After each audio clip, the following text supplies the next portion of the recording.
성경 보겠습니다. 열왕기하 17장 18절입니다.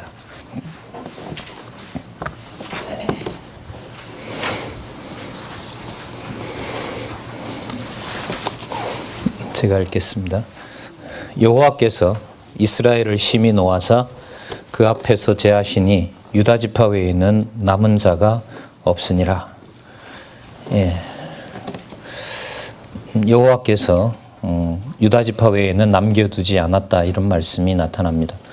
물론 이제 17장 북왕조 멸망 과정에 나타난 얘기입니다. 북쪽 이스라엘이 멸망하면서 하나님께서 심히 노하하셨다라고 그 이유를 밝히고 있습니다. 유다 지파 외에는 남은 자가 없도록 해놓으신 말씀을 여기서 확인할 수가 있고요. 교재는 이 요절과 관련한 말씀을 오늘 또 저희들이 확인해 가야겠죠. 오늘은 그 성경 강론 5권입니다. 2444페이지에 가시면 북쪽 왕국의 패망이라는 주제가 나옵니다. 열왕기하 15장 8절에서부터 17절까지 북쪽 왕국의 패망이 나옵니다. 그러면 그 앞부분에 나타났던 내용이 이제 이게 2번이니까요. 1번이 있을 겁니다. 1번 내용은 2444페이지에 그 세 번째 단락에 보시면 열왕기하 8장 16절부터 15장 7절까지 거기 문장을 한번 읽어보겠습니다. 여호와 하나님께서 분열된 남북왕조를 부패한 상태에 버려두는 섭리 내용이 나타납니다. 그러니까 남북왕조의 부패 내용이 나타나죠. 자, 그러면 아까 8장 16절부터 17장까지 내용인데요. 그게 여러분들 하나로 묶으면 무슨 뜻이냐면 여기 보시기 바랍니다. 이 오른쪽에 통치 언약 성취 섭리 중에 우리가 이탈 왕조 멸망 지금 여기를 하고 있죠. 지금 8장 그 16절부터 17장까지 요 내용입니다. 북왕조 패망 과정, 오늘 여기에 두 번째 부분을 살펴볼 겁니다. 그러니까 이렇게 정리가 됩니다.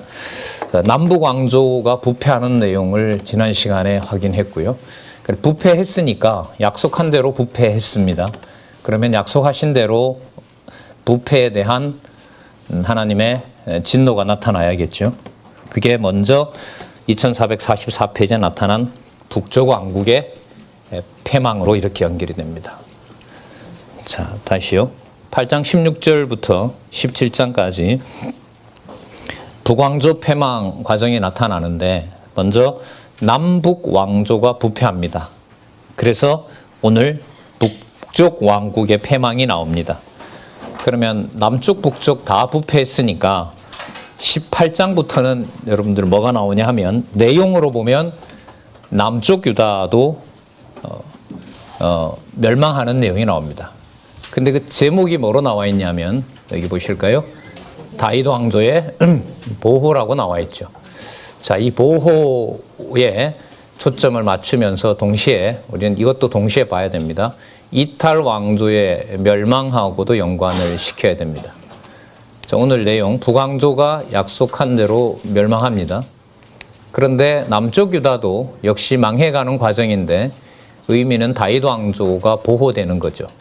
다윗 왕조 보호 과정의 의미는 어디에 있냐면 이탈 왕조를 반드시 멸망시킨다라는 거죠. 그러니까 이탈시키고 이탈한 왕조를 멸망시키고 다 멸망시키지는 않고 뭐 하신다는 거죠? 남겨놓는다는 거죠. 남겨놓는다는 겁니다. 남겨놓는 것이 바로 그래서 보호하신다는 건데 그게 바로 통치 언약 성취를 언약하신 대로 이루어 가신다는 뜻과 연결이 됩니다. 그러니까 이런 내용들이 본문을 이렇게 따라가면서 묶어낸다는 것은 쉬운 일은 사실 아닙니다. 그래서 강론집 혹은 성경 개론을 봐나가는 방식을 지금 다시 간단하게 말씀을 드린 겁니다. 자, 그러면 북쪽 왕국이 부패한 후에 북쪽 왕국이 패망하는 과정을 2444페이지부터 보는데요. 먼저 15장 8절에서부터 31절에 보시면 북쪽 이스라엘 왕조의 혼란한 상황이 나옵니다. 그 다음에 밑에서 두 번째 줄에 보시면 양쪽 가로 2인데 15장 32절에서부터 16장은 남쪽 유다 왕조가 혼란한 내용이 혼란스러워지는 상황이 나타납니다. 그러니까 북쪽 이스라엘이 멸망해 가는 과정에 남쪽 유다도 하나님께서 혼란 가운데 넣어버리는 겁니다. 그 다음에 17장에 가면 북쪽 이스라엘 왕조가 멸망을 합니다. 자, 그 다음에 18장에 가면 혼란한 유다 상황에 대해서 20장까지 히스기야 내용이 나와요.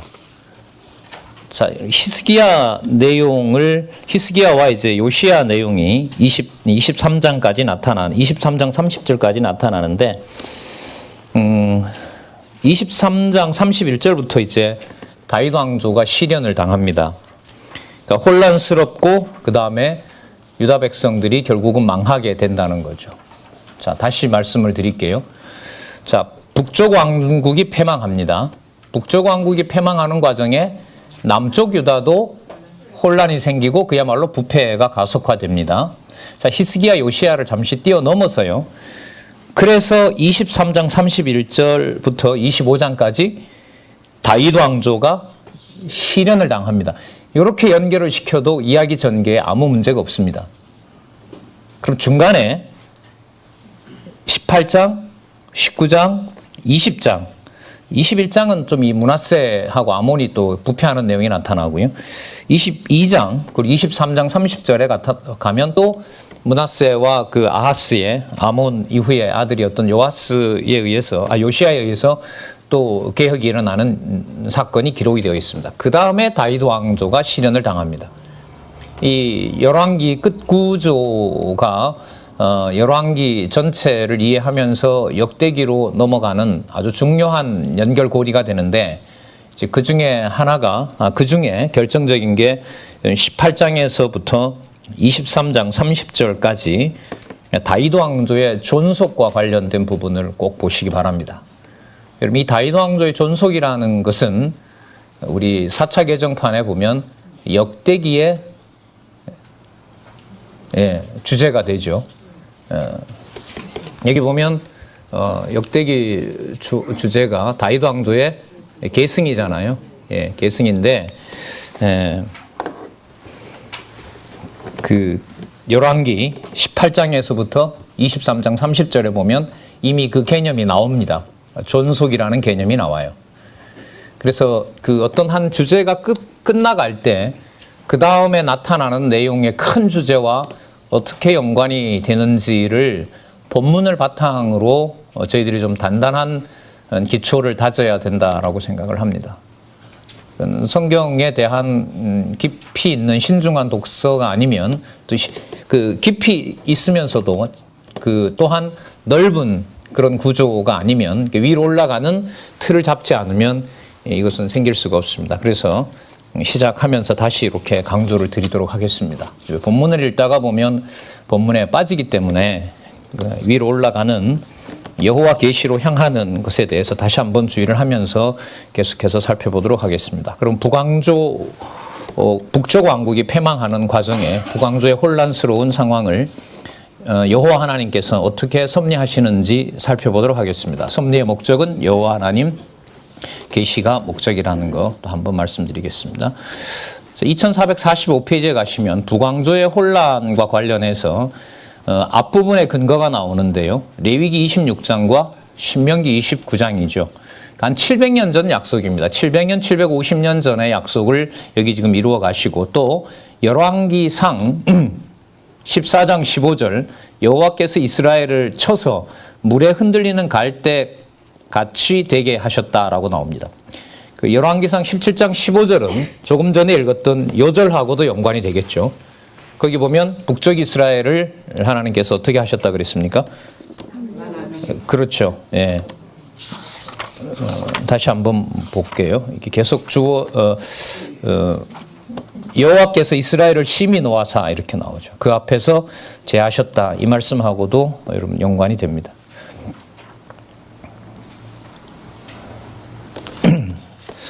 자, 예후의 4대 손이라는 말이 나오는데요. 예후의 4대 손인 스가랴를 살룸이 쳐 죽이고 왕이 됩니다. 이 4대 손이라는 것은 좀 의미가 있죠. 그 예후 가문의 역할이 이제 끝났다는 거죠. 예후의 큰일은 아합의 가문을 끝을 내는 거였었죠. 아주 잔인하게 끝을 냈습니다. 여호와 하나님의 진노하심을 우리가 살펴봤고요. 이제 스가랴가 나타나게 되고 이제 예후 가문이 끝을 보게 됩니다. 2446페이지에 가시면 15장 9절을 한번 보시기 바랍니다. 이제 스가랴 얘기입니다. 그 열조의 행위대로 여호와 보시기에 악을 행하여 이스라엘로 범죄케 한 느밧의 아들 여로보암의 죄에서 떠나지 아니한지라. 야베스의 아들 살룸이 저를 모반하여 백성 앞에서 쳐 죽이고 대신하여 왕이 되니라. 12절 여호와께서 예후에게 말씀하여 이르시기를 내 자손이 이스라엘 위를 이어 4대까지 이르리라 하신 그 말씀대로 과연 그렇게 되니라. 열왕기하 10장 30절의 약속이 여기서 이루어진 겁니다. 그 해설해 놓은 데 보면 있죠. 밑에서 네 번째 줄에 열왕기하 10장 30절 말씀대로 이루어진 겁니다. 언약하신 대로 이루시는 내용이 분명하다는 것을 여기서 우리가 살펴볼 수가 있습니다. 그 아까 지나온 9절에 보시면 여호와 보시기에 악이 나오고요. 그 다음에 이스라엘이 범죄케 했다고 나오고요. 여로보암의 죄라는 게 나옵니다. 여기 보면 죄와 악과 범죄가 어떤 관계에 있는지 짧지만은 여기서 우리가 선명하게 알 수 있습니다. 악은 보통 여러분 일반적으로는 죄부터 시작합니다. 죄가 어디서 들어왔느냐? 그래서 악이 생겼고 그 다음에 악행을 하니까 범죄가 된다는 건데 여호와의 계시의 관점에서 보면 악이 먼저입니다. 여호와께서 보기 싫은 악이 있고요. 그 악이 구체적으로 여로보암을 통해서 드러납니다. 그러니까 여로보암이 어떤 걸 했기 때문에 악이 아닙니다. 북쪽 이스라엘로 떼어내는 것 그 자체가 뭐냐면 하나님이 싫어하는 악을 구체적인 죄로 지목을 해버리는 거예요. 여로보암이 잘못해서 북쪽 이스라엘이 망하게 되는 거죠. 여호와께서 그렇게 하신 거예요. 솔로몬에게 이미 약속을 해버렸단 말이죠. 그것이 그렇게 정해져 있고 그게 여러분 구체화된 것이 바로 죄입니다. 그것이 실제로 시공간 세계에 확증되는 게 여러분 범죄라고 보시면 돼요. 자, 참고하시고요.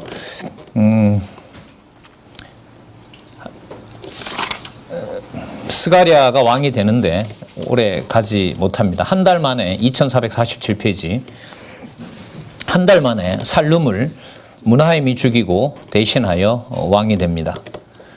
그리고 이 므나헴이 16절에 보시면 그때에 므나헴이 디르사에 와서 딥사와 그 가운데 있는 모든 사람과 그 사방을 쳤으니 이는 저희가 성문을 열지 아니하였습니다.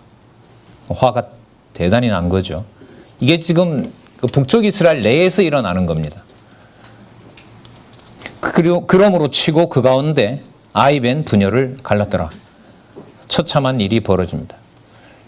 그 하사엘이 북쪽 이스라엘을 칠 때 그 아람 이방이 북이스라엘에게 했던 만행입니다. 이걸 누가 하는 거죠? 자국의 왕이 하는 거예요. 왕이라는 자가 그 반역에 동조를 하지 않으니까 이방의 그 열방이 했던 이 참혹한 짓을 북쪽 이스라엘이 하도록 여호와 하나님께서 던져버린 겁니다. 이런 사건에서 여호와 하나님의 계시를 함부로 거론할 수는 저는 없다고 봅니다. 성경은 도덕적인 눈으로 절대로 볼 수가 없습니다. 그 말은 도덕 교과서로 이용할 수 있는 곳이 한 군데 없다는 거죠. 자, 그 만행을 자기 민족에게 저지르게 하면서 이 지금 제목이 어떻게 되어 있었냐 하면 15장 8절에서부터 뭐가 시작됐죠? 예? 북쪽 왕국의 패망입니다. 그러니까 본문으로 갔다가 이걸 또 위로 올라와야 돼요. 지금 이게 무슨 과정이라고요? 북쪽 왕국을 여호와 하나님께서 언약하신 대로 패망시키는 것이고 아이 벤 부녀가 갈라지는 처참한 상황에 여호와 하나님의 존재를 계시한다는 겁니다. 이게 쉬운 얘기는 아니잖아요.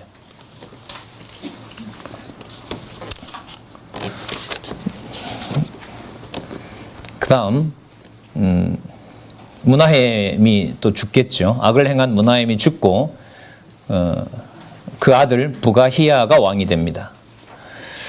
18절 한번 보겠습니다.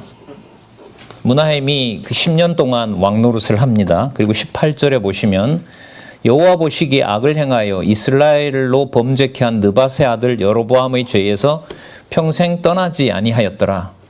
19절에 보시면 아수르 왕 불이 나옵니다. 이 불은 이 바벨론 이름이고요. 뒤에는 디글랏 빌레셀이라고 나옵니다. 같은 인물인데요.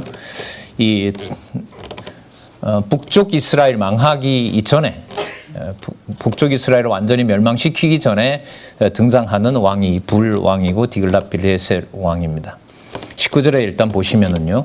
아수르 왕 불이 와서 그 땅을 치리하매 므나헴이 은 1,000달란트를 불에게 주어서 저로 자기를 도와주게 함으로 나라를 자기 손에 굳게 세우고자 합니다.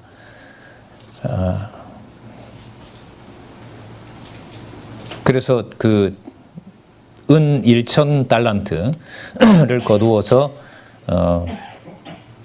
20절에 보시면 이스라엘 모든 큰 부자에게 토색해서 강출하는 거죠. 강제로 모아서 그걸 불에게 디글랏 빌레셀에게 줍니다. 그런다고 나라가 존속하지 않죠. 그 여호와 하나님께서 해나가시는 이런 일들을 보면 멸망시키면 멸망시킨다는 징조만 일어나면 좋은데 그렇지 않고 이렇게 착각해야 되는 일들이 반드시 일어나는 거죠. 그러니까 이럴 때 진짜 여호와 하나님께서 이 일을 해가신다라는 것이 믿어지지 않으면 봐라 하나님의 말씀이 거짓말이 아니냐 이렇게 항변할 수밖에 없겠죠. 악행 가운데 베가도 결국 반역으로 죽게 됩니다. 그 다음에 보시면 15장 23절에서부터 26절에 악을 행한 부가히야를 베가가 죽이고 대신에 왕이 됩니다. 베가가 이제 마지막 호세아 직전의 왕이죠. 23절에 보시면 유다왕 아사랴라고도 하고 우시야라고 하죠. 유다왕 아사랴 50년에 므나헴의 아들 부가히야가 사마리아에서 이스라엘 왕이 되어 2년을 치리합니다. 24절 여호와 보시기에 악을 행하여 이스라엘로 범죄케 한 느밧의 아들 여로보암의 죄. 그러니까 지금 이 말이 계속 반복이 되죠. 자, 그 말은 뭐 할 수밖에 없다는 겁니까? 그렇죠. 망할 수밖에 없고 그걸 여호와 하나님께서 하셨다는 사실을 확증해 줍니다. 자, 이 흐름 속에서 남쪽 유다를 어떻게 대하는지를 잘 보시면서 역대기에 나타나는 이제 아브라함의 언약이 아니라 아담으로 넘어가는 이 큰 흐름을 저희들이 이 감을 잡으셔야 돼요. 그러니까 열왕기 이제 우리가 글쎄 오늘 다 갈지 모르겠습니다만은 열왕기의 결론을 딱 내리면 그렇지 뭔가 더 나와야 되지. 그러면서 열왕기 후반부의 내용을 우리가 알고 있는 역대기 다윗 왕조의 계승과 관련된 첫 부분에 나타난 아담으로 시작하는 것으로 연결되는 것을 우리가 확인해야 됩니다. 그게 여러분 수평적으로 봐나가는 공부에 있어서 매우 중요합니다. 논리적 흐름을. 자, 계속해서 그러면 봐가도록 할게요. 느밧의 아들 여로보암의 길로 행하였다라고 나옵니다. 그 다음 페이지에 보시면 그 성경 구절 인용이 많이 보이는데요. 이게까지 제가 할 시간이 없어서 늘 아쉬운데요. 성경 강론집은 적어도 그 3번의 공부가 제가 볼 땐 필요합니다.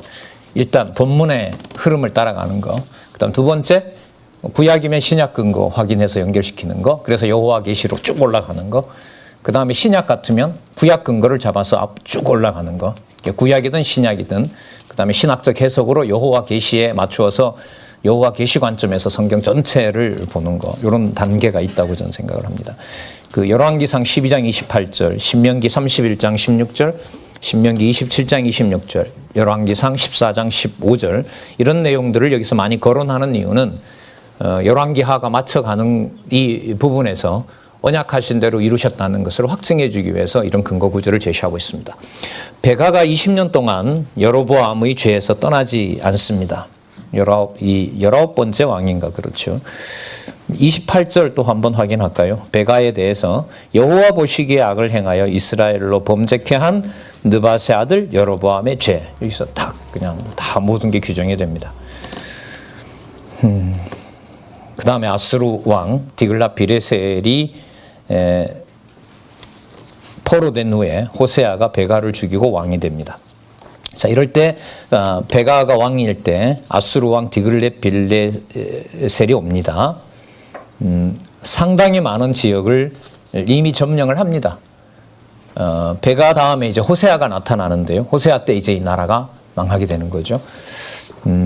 29절부터 볼게요.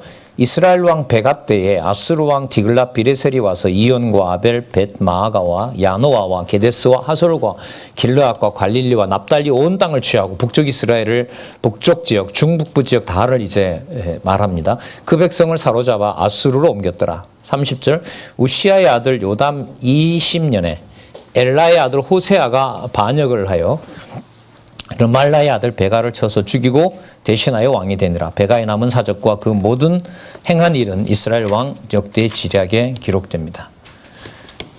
자, 이제 멸망이 임박했죠.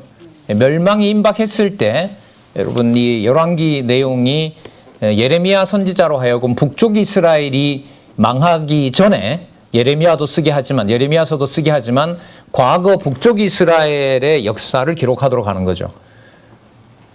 그러니까 이제 그 사무엘에서부터 시작해서 사무엘이 기록한 다음에 예레미야를 통하여 열왕기를 기록함으로써 여호와 하나님께서 언약하신 대로 이루신다는 사실을 예레미야로 하여금 다시 한번 기록하면서 기록하는 목적은 수신자가 바로 남쪽 유다입니다.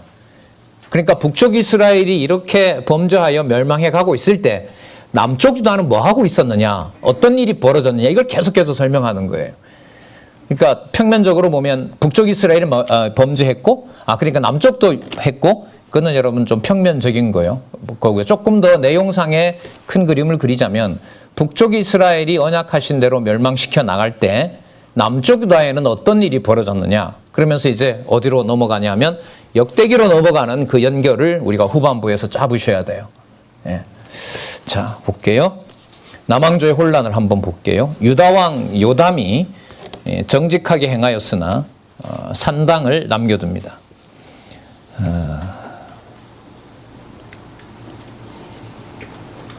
34절 보겠습니다. 요담이 그 붙인 우시아의 모든 행위대로 여호와 보시기에 정직 행하였으나 오직 산당을 제하지 아니하였으므로 백성이 오히려 그 산당에서 제사를 드리며 분향하였더라.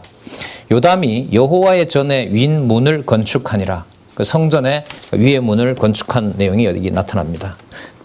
그 다음 15장 37절에서부터 38절에 보시면 요담 왕이 죽은 후에 아들 아하스가 대신하여 왕이 됩니다. 37절 한번 보세요. 그때에 누구라고 그러죠? 자, 이게 체크 한번 해보시기 바랍니다. 그러니까 수신자가 아까 북쪽 이스라엘은 느밧의 아들 여로보암의 길로 그냥 탁 못을 박아요. 그리고 남쪽 유다에는 계속해서 여호와 이름을 알려줍니다. 이게 반전이 일어납니다. 나중에 가면 이 열왕기 끝에 가면 그게 무슨 내용인지는 좀 이따 말씀을 드릴게요. 반전이라기보다가 역대기로 넘어가는 고리가 만들어진다고도 볼 수 있죠. 자. 비로소는 여러분 사본에 사실 없습니다. 그때에 여호와께서 아람 왕 르신과 르말라의 아들 베가를 보내어 유다를 치게 합니다.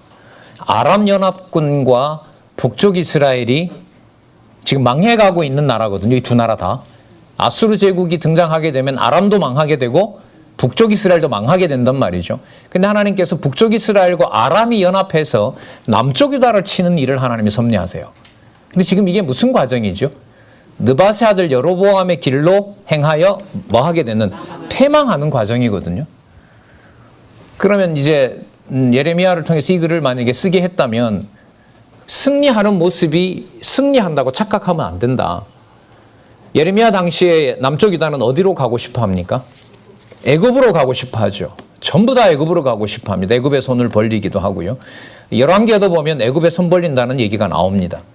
여론은 전부 애굽으로 가야 된다는 거였는데 예레미야는 그렇게 하지 말라는 거죠.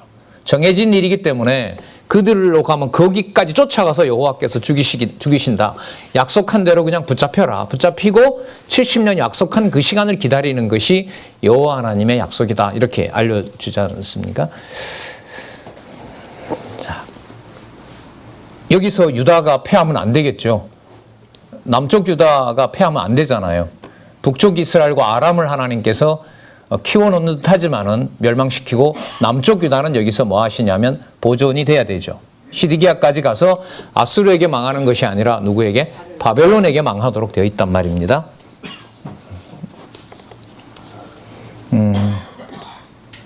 38절에 보시면 요담이 그 열조와 함께 자매 그 조상 다윗성의 열조와 함께 장사되고 그 아들 아하스가 대신하여 왕이 되니라.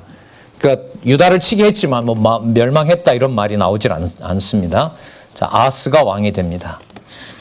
여러분, 이 아하스는 이제 아람과 북이스라엘이 동맹을 맺어서 함께 쳐내려오니까 인간적으로 보면 아하스는 누구에게 의존할 수밖에 없어요? 아수르에게 의존할 수밖에 없어요. 그게 그 다음에 나오는데 아수르를 의지해도 보통 의지하는 게 아니에요. 자, 그 내용이 여기 나타납니다. 그러니까 하는 행동으로 보면 북쪽이 아니라 남쪽 유다부터 먼저 어떻게 보면 패망시켜 버려야 돼요. 자, 그러면 아까도 또 말씀드렸지만 좀 큰 그림을 그리게 되면 예레미야를 통해서 얘기할 때 예레미야 빼고 전부 애굽에 가자라고 하는데 애굽에 가시면 안 됩니다. 과거에 아하스 왕 때를 한번 보십시오. 아수르가 크고 있기 때문에 아수르에게 가서 아하스 왕이 얼마나 지저분한 짓을 많이 했습니까? 여호와의 성전 구조를 손을 댑니다. 아하스가. 그 산당은 뭐 버린 거라고 하지만 여호와 전의 모형과 구조물 형상들을 그 틀도 바꾸고 성전에 있는 모형 전체 구조의 내부도 손을 대고 뭐 놋바다라든지 그런 어떤 기구들도 전부 손을 대면서 아수르 왕이 좋아하는, 아수르 왕이 섬기는 그 신을 좋아하는 구조로 남쪽 유다의 성전에 손을 대고 그걸 개조해버립니다. 그러니까 이것부터 먼저 멸망시켜야 되는데 그렇게 하지 않았다는 거죠. 그러므로 애굽으로 가시면 안 되고 바벨론에게 항복하는 것이 맞습니다. 예레미야로 가면 이제 그렇게 연결이 됩니다. 자, 그 범행들을 한번 보도록 하겠습니다.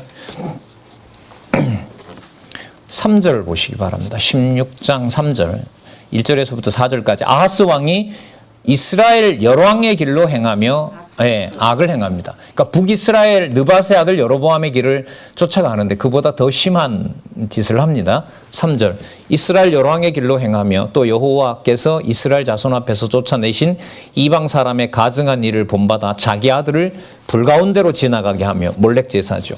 산당과 작은 산 위와 모든 푸른 나무 아래서 제사를 드리며 분향하였더라. 자, 여기 보시면 이제 아람과 이스라엘이 침공해 왔을 때 아하스가 누구를 의지합니까? 아수르를 의지합니다.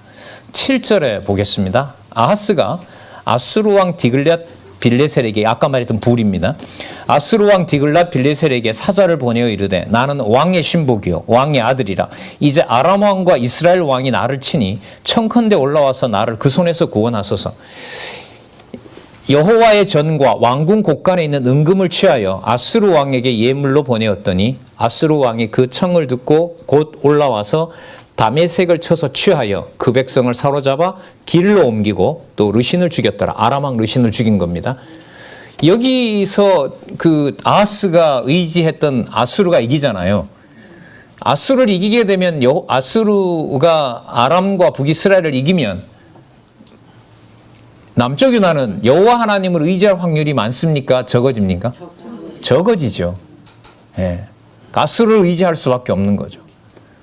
이걸 누가 해가신다고요?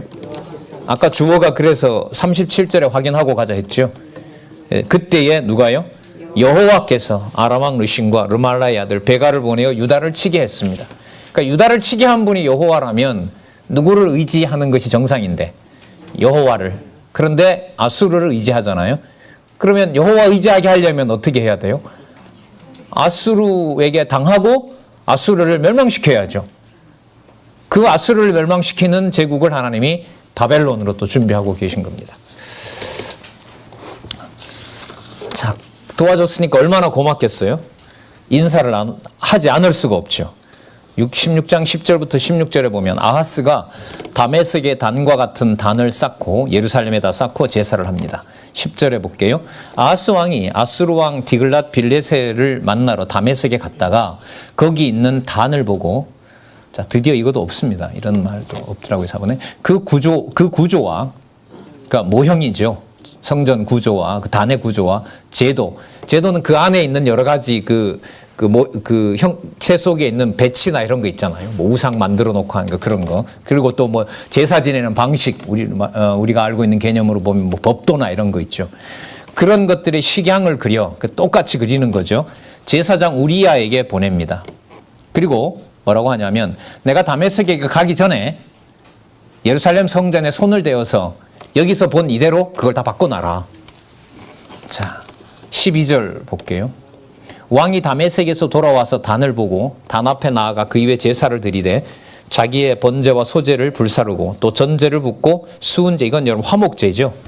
그 여호와께서 받아주시는 결정적인 제사가 여러분 화목제고 감사제인데, 수은제가 여러분 샬롬의 어원이 되는 그런 말입니다. 샬롬 이런 말 있죠.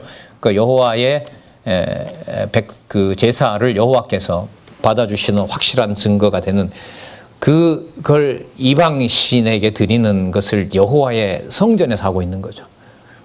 이것부터 잡아야 되지 않겠어요? 하는 행동으로 보면 아니에요. 여기서 이제 이 여호와 하나님의 큰 섭리를 모르면 여기서 진짜 못 견디는 거죠. 어떻게 이런 일을 다 가만두시지? 이게 우리 기준에 안 맞는 거죠. 저 같은 사람 기준에서 보면 이건 진짜 속이 터져 죽을 일일 겁니다. 선지자를 보내서 여호와의 하신 일이라고 기록이나 전달자가 없게 되면 참 견디기가 힘들겠죠. 14절 볼까요? 또 여호와의 앞, 곧 전 앞에 있던 놋단을 옮기되, 자, 여기 보세요. 놋단 옮기죠? 그 다음에 새 단, 이 새 단은 앞부분에 만들었던 그 단을 말합니다. 자, 새 단과 여호와의 전 사이에서 옮겨다가 그 단 북편에 두니라. 자, 바꿔버리죠. 15절, 아하스 왕이 제사장 우리야에게 명하여 가로되 아침 번제, 저녁 소제, 왕의 번제와 그 소제와 모든 국민의 번제와 그 소제와 번제를 다 이 큰 단에, 새로 만든 단, 그러니까 아수르에 있는 신전의 모양, 거기서 이제 하나님께 드리던 모든 제사를 거기서 만든 단에서 드리라는 거죠. 이 큰 단 위에 불사르고 또 번제물의 피와 다른 제물의 피를 다 그 위에 뿌리고, 이게 전제잖아요. 그 짐승의 피를 뿌리는. 그리고 오직 놋단은, 여러분 놋단은 여호와의 놋단입니다. 놋으로 된 단이잖아요. 놋단은 나의 물을 일을 위해 쓰게 하라. 여호와께 물을 때만 이거 쓰자. 지금은 여호와께 물어봤자 별 소용이 없으니까 아수르가 섬기는 새로 만든 단 위에서 그 신만 부르고, 그리고 또 하나는 이 아하스의 목적이 뭐냐면 자기를 살려준 이 디글랏 비레셀에게 충성을 보여야 돼요. 그 충성을 보이는 방법이 그 왕이 섬기는 우상을 그대로 여호와 성전에다가 두고 그 왕이 좋아하는 그 제사를 드리는 거죠. 뭐 더 말할 나위가 없죠, 사실. 여러분, 근데 이게 여러분들 교회사의 아주 중요한 면이죠. 나중에 계시록에 가면 짐승과 음료 권세를 하나님께서 재림하실 때, 그리고 마지막 심판 때 다 그 심판하시지만은 여호와께서 섭리 가운데, 심판 가운데 던져 놓으면 뭐 여러분 중세 1000년 생각하시면 답이 나와요. 처참하게 버려버리잖아요. 예. 자, 그런데도 유지하시고 또 보호하시는 면이 있으니까요. 보겠습니다. 더 이제 그 아하스가 성전을 더 더럽힌 내용이 그 다음에 더 나옵니다. 17절부터 20절까지 아하스가 성구를 뭐하여 변조하고 죽어서 히스기야가 왕이 됩니다. 이런 왕에서 히스기야 같은 왕이 나올 리는 불가능합니다. 이 자체가 여러분 주제로 가면 다윗 왕조 하나님 보호하는 게 맞네. 이렇게. 그러니까 혈통으로 잘 이어지고 이런 면으로 보면은요. 내가 열심히 가르친다고 그 다음 대가 보장이 된다. 이것도 사실 맞지 않습니다. 간절해지는 건 크겠죠. 그러나 주어를 누구로 돌아가는 것밖에는 다른 방법이 없어요. 그렇죠. 여호와 하나님께서. 여러분 강론집 주어 펴자마자 나오잖아요. 여호와 하나님께서. 제 책만 나오나요? 제 책만 나와요? 아니죠. 여러분들 가지고 계신 책에도 보면 본문은 여호와께서 이렇게 나오잖아요. 예. 자, 아하스 왕이 여기 주어는 아하스 왕이지만 누구 주어가 먼저 나와야 되죠? 그렇죠. 그렇게 보시면 됩니다. 아하스 왕이 물두멍 받침의 옆판을 떼어내고, 자, 여러분 계속 볼게요. 물두멍을 그 자리에서 옮깁니다. 여러분 이거 어디에 두죠? 제사장이 제사 시작하기 전에 손 씻는 곳이고요. 더러운 옷 거기서 있는 너무너무 중요합니다. 이 청결과 관련해서 중요한데 이걸 장소로 옮겨버리는 거예요. 여호와를 욕보이는 거죠, 사실. 여호와의 제사장들이 청결한 제사를 드리는 것을 없애버리는 거예요. 놋바다를 놋소 위에 내려다가, 이게 무슨 뜻이냐면요. 그 놋새로 만든 소가 큰 그 물 대야를 받치고 있는 거예요. 그런데 여기 보시면 놋바다를 놋소 위에다가 내려다가, 그러니까 놋소가 받치고 있는 대야를 끌어내리는 거죠. 그 다음에 이걸 어디 위에 두냐 보세요. 돌판 위에다 둬요. 그러니까 아수르의 왕이 좋아하는 그 제사, 이방 신에게 드리는 제사의 그 단에다가 제사를 드리기 위해서 깨끗하라고 거기다가 바다를 갖다 두는 거죠. 그러니까 여호와를 더럽히고 이방 신을 섬기는 일에 깨끗한 일을 다 하겠다는 거죠. 여러분 아까 주어가 누구라고 그랬죠? 이거 여호와께서 하시는 거죠?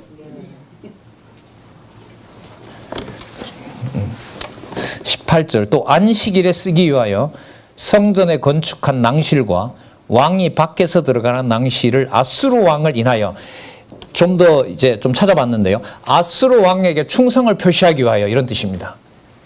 예.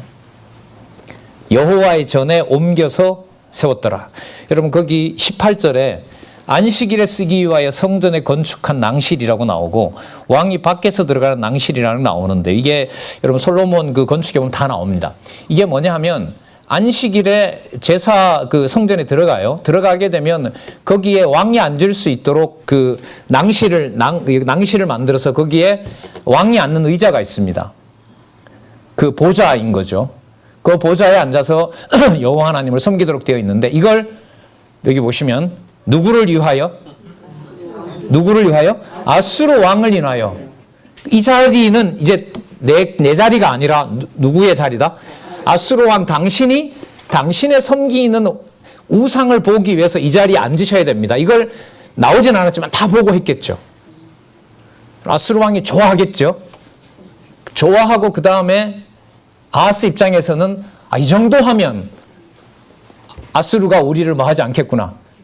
침략해오지 않겠구나. 아니죠. 나중에 히스기야 때 가면 아수르가 물론 다 패하게 되지만은 또 이 아수르가 쳐들어오게 되는 일이 벌어집니다.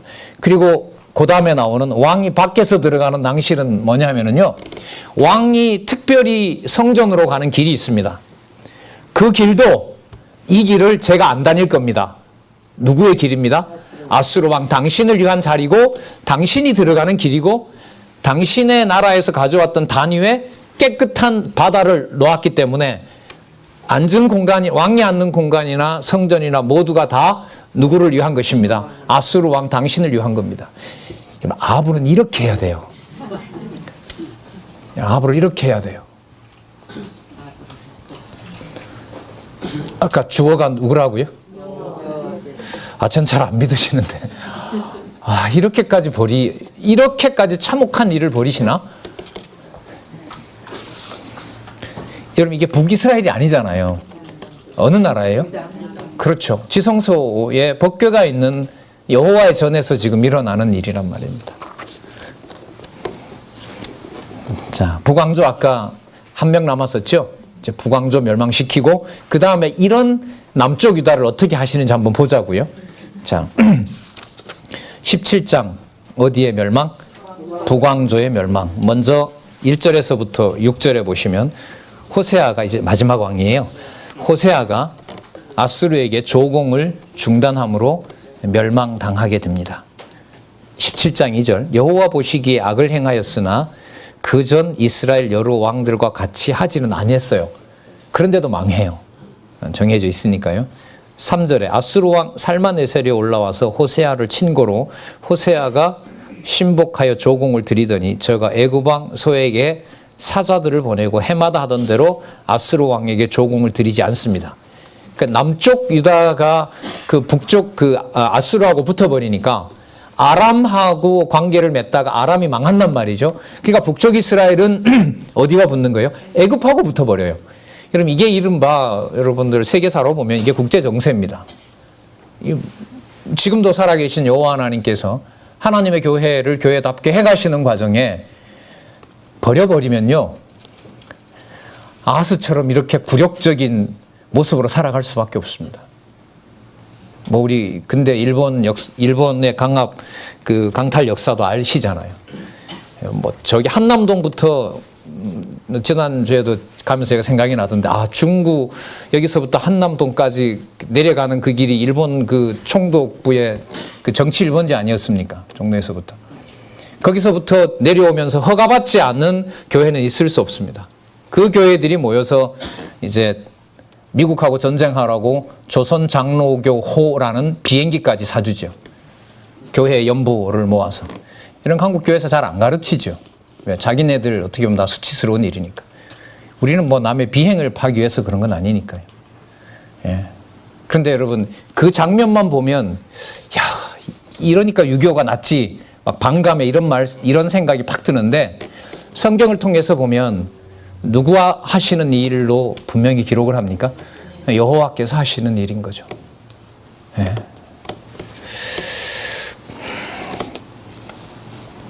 (17장 5절) 볼까요?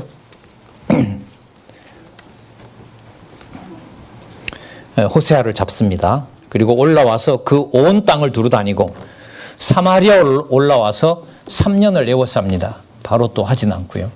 자, 6절에 볼까요? 호세아 9년에 아수르 왕이 사마리아를 취하고, 저기서부터 잘 보세요. 이스라엘 사람을 사로잡아 아수르로 끌어다가, 먼 길이죠. 아수르로 끌어다가 할라, 고산, 하볼, 하숫가, 그리고 어디에도 또요? 메대 사람의 여러 고을에 둡니다. 나중에 메대가 부강하게 될 때, 아직 바벨론이 지나야 되고요. 그 다음에 메대가 부강하면서 페르시아 제국이 설 때 고레스의 명에 따라서 이렇게 흩어졌던 사람 중에 일부가 남은 자가 들어옵니다. 이걸 어떻게 알겠냐 말이죠. 이걸 만약에 예레미야가 썼다면 그 사람들이 지금 잡혀가서 메대에 있지 않느냐. 그리고 여러분들도 한가하지 말고 그 바벨론에 잡혀가십시오. 70년이 지나면 그때 돌아오게도 되고 이미 잡혀갔던 북쪽 이스라엘에서도 돌아오는 자가 있을 겁니다. 이게 하나님의 계획입니다. 이걸 그 예레미야로 하여금 기록을 하게 해주는 거죠. 여러분 선지자를 보내서 진리의 말씀을 듣게 하고 깨닫게 하고 하는 것이 중요합니까? 안 합니까? 엄청 중요하죠. 이건 죽고 사는 문제보다가 더 중요한 문제입니다. 그래서 여러분들 많이 들어보셨겠지만은 아무것하고도 성경 진리는 바꿀 수가 없다. 이렇게 안내해 주는 이 길을 벗어나서 성경을 여호와 계시 중심으로 볼 수는 없죠. 예. 뭐 내가 취사 선택하는 문제가 아니라 이거는 그냥 사건이 터진 겁니다. 터진 거예요. 여러분 전쟁이 무슨 뭐 내 마음대로 흘러갑니까? 그것도 사건인데 이 성경 신학에서 보여주는 놀라운 하나님의 계시는 진짜 놀라운 일들로 계속 드러나고 있다고 생각을 합니다. 그럼 여러분 여기서 보면 남은 자가 돌아오는 경우로 보면 아수르에다가 패망하게 한 것에다가 남은 자를 뭐 하고 있는 과정도 되죠? 보호하는 개념이 들어요. 여러분 제가 좀 놀랐는데요. 성경 개론을 볼 때 확률상 상당히 많은 낱말이 등장하는데요. 그 낱말이 여러분 보호라는 낱말입니다. 제가 좀 소개를 드리려고 해요. 큰 제목을 묶어 나갈 때 쓰는 개념 중에 보호라는 개념이 많이 나옵니다. 그것은 뭐하고 연관이 되냐 하면 보호받을 수 없는 상황이다. 그게 나와요. 현상은. 그 다음 두 번째, 그런데 그 사이에 뭐 한다? 보호하신다. 그러면 뭐와 뭐로 연결 가죠? 언약과 성취로 가죠? 그러면 누구 계시로 가죠? 여호와 계시로 갑니다. 그래서 여호와 계시로 가는 과정에 보호 밑에 나오는 처참한 상황은 보호를 누가 하신다? 여호와께서 하신다는 중요한 사실을 살펴볼 수 있는 게 됩니다. 이게 열왕기 후반부에 나오는, 여러분들 이제 곧 시작합니다만은 북왕조를 패망시키고 다윗 왕조를 보호하시는 내용 가운데 보호의 실상은 내려가서 보면 23장 31절부터 25장까지 제목이 뭐라고 나와 있는가 보시기 바랍니다. 다윗 왕조의 시련이죠. 맞죠? 시련인데 어디 위로 올라가면 무슨 개념이 있어요? 보호가 있어요. 요구들을 꼭 잡으셔야 돼요. 자, 유다 지파 외에 다포로가 된 원인을 소개를 하고 있습니다. 2462페이지 17장 7절에서부터 18절에 보시면 유다 지파 외에 다포로가 된 원인, 우상 숭배죠. 그리고 그 죄상을 밝혀줍니다. 자,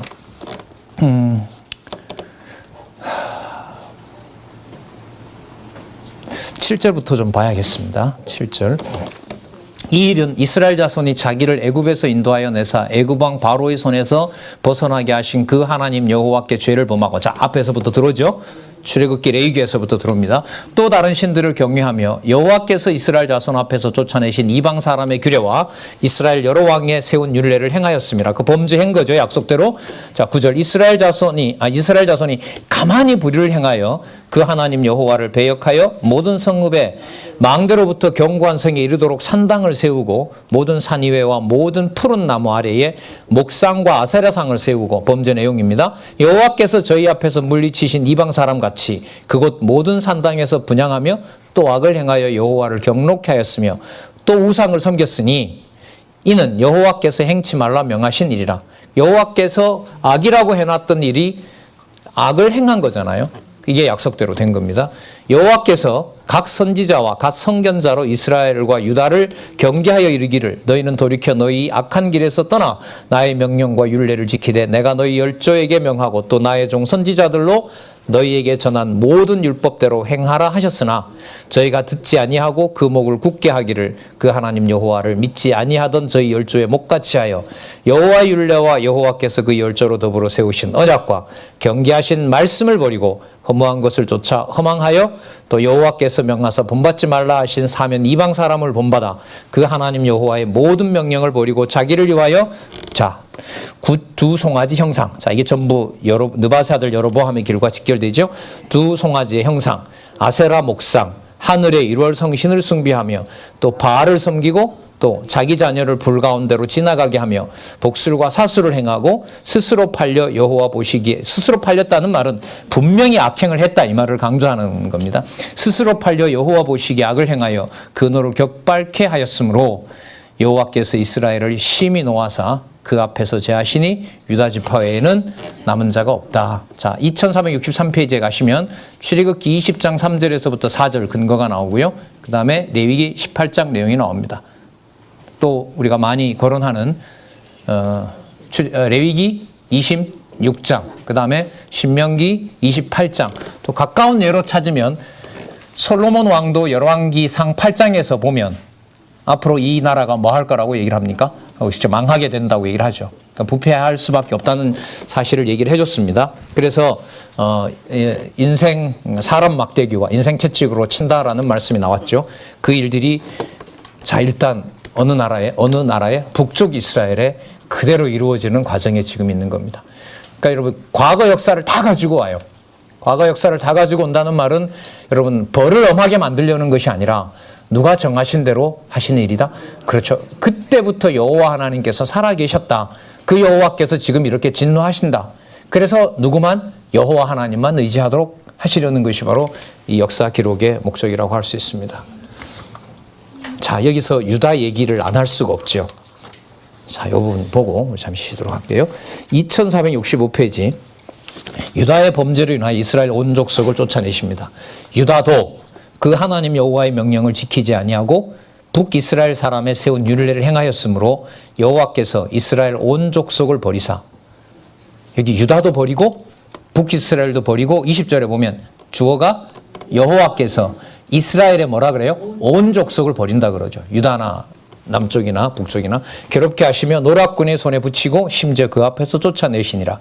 이스라엘을 다윗의 집에서 찢어 나누시며 저희가 느밧의 아들 여로보암으로 왕을 삼았더니 여로보암이 이스라엘을 몰아 여호와를 떠나고 큰 죄를 범하게 하매 이스라엘 자손이 여로보암에 행한 모든 죄를 따라 행하여 떠나지 아니하므로, 자 주어 보세요. 누가요? 여호와께서 그 종 모든 선지자로 하신 말씀대로, 언약하신 대로죠. 이제 본문에 보면 이사야, 예레미야, 에스겔, 다니엘 다 마찬가지입니다. 소선지자들도 마찬가지고요. 심지어 이스라엘을 그 앞에서 제하신지라. 이스라엘이 고향에서 아수리에 사로잡혀 가서 이 글을 기록할 때까지 거기에 있지 않습니까, 여러분? 이게 이제 예레미야의 얘기입니다. 따라서 바벨론이 강한 것이 아니라 하나님께서 언약한 대로 이루어지는 것입니다. 그래서 하나님 살아계신 증거, 하나님께서 언약하신 대로 그대로 이루신다는 내용을 여기서 보여줍니다. 자, 이제 망했거든요. 망한 다음에 무슨 일이 사마리아에 벌어지는지 찬잔하시고 17장 24절부터 살펴보도록 하겠습니다.